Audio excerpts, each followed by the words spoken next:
ഒരു കാരണവശാലും കോൺഗ്രസ് രക്ഷപ്പെടാൻ പോകുന്നില്ല. നിങ്ങളുടെ ഗതി അധോഗതി.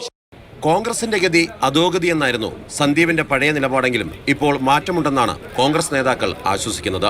എന്നാൽ കോൺഗ്രസിന്റെ ഉൾപാർട്ടി രാഷ്ട്രീയത്തെക്കുറിച്ച് വാര്യരുടെ വിശദീകരണം അന്ന് ഇങ്ങനെ: ഇടതുപക്ഷത്തെക്കാൾ വലിയ ഇടതുപക്ഷമാണ് ഞങ്ങളെന്ന് ധരിക്കാൻ വേണ്ടിയിട്ട് ശുദ്ധ ബൗദ്ധിക ജാട കാണിക്കുകയാണ്, തട്ടിപ്പടത്താണ്. പിന്നെ നേതാവുണ്ടല്ലോ സതീശൻ, പുസ്തകം വായനയാണ്. കാരണം കേരളത്തിൽ എന്താണ്, കേരളത്തിലൊരു ഇടതുപക്ഷ ബുദ്ധി, ഒരു ജാടയുണ്ട്.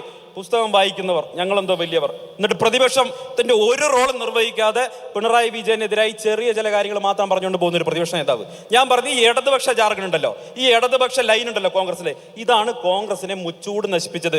വേറൊരാളുണ്ടല്ലോ നടക്കുന്നയാള്, ആ ആളെ ഉപദേശിക്കുന്നത് ഇവരെ പോലുള്ള ആളുകളാണ്.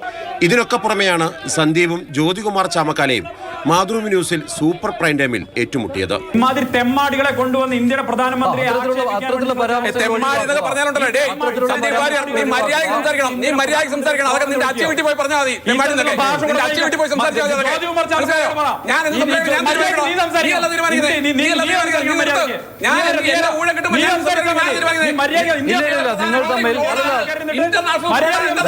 നിങ്ങൾ തമ്മിലുള്ള ഇത്തരത്തിലുള്ള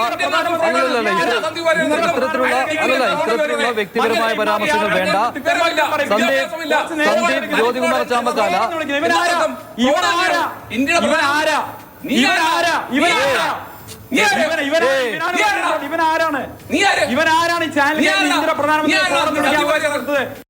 പക്ഷേ അതൊക്കെ അന്നത്തെ കാലം. ഇപ്പോൾ സ്നേഹത്തിന്റെ കടയിൽ വെറുപ്പില്ലെന്ന് നേതാക്കൾ ആശ്വസിക്കുന്നു. എടാ പോടാ വിളികളാൽ സമ്പന്നമായ ചർച്ച, ഇനിയിപ്പോൾ അത് വൈറലാവാൻ പോവാണ്. ശ്രീ ജ്യോതികുമാർ ചാമക്കാല ഇപ്പോൾ നമ്മോടൊപ്പം ഉണ്ട്. കൺഗ്രാറ്റുലേഷൻസ്. Thank you. അപ്പോൾ ഇനിയിപ്പോൾ ഇതുവരെ ഫൈറ്റ് ചെയ്തിരുന്ന സന്ദീപുമായിട്ട് വിഷമം പറയും.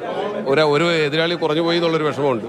നല്ലൊരു എതിരാളിയായിരുന്നു സന്ദീപ്. തീർച്ചയായിട്ടും നന്നായി കാര്യങ്ങൾ പഠിക്കുകയും നന്നായി അവതരിപ്പിക്കുകയും വേണ്ടി വന്നാൽ എന്നെ പോലെ തന്നെ പരിചയപ്പെട്ട് സംസാരിക്കാനും ശേഷം. മാതൃഭൂമി ന്യൂസ്, തിരുവനന്തപുരം.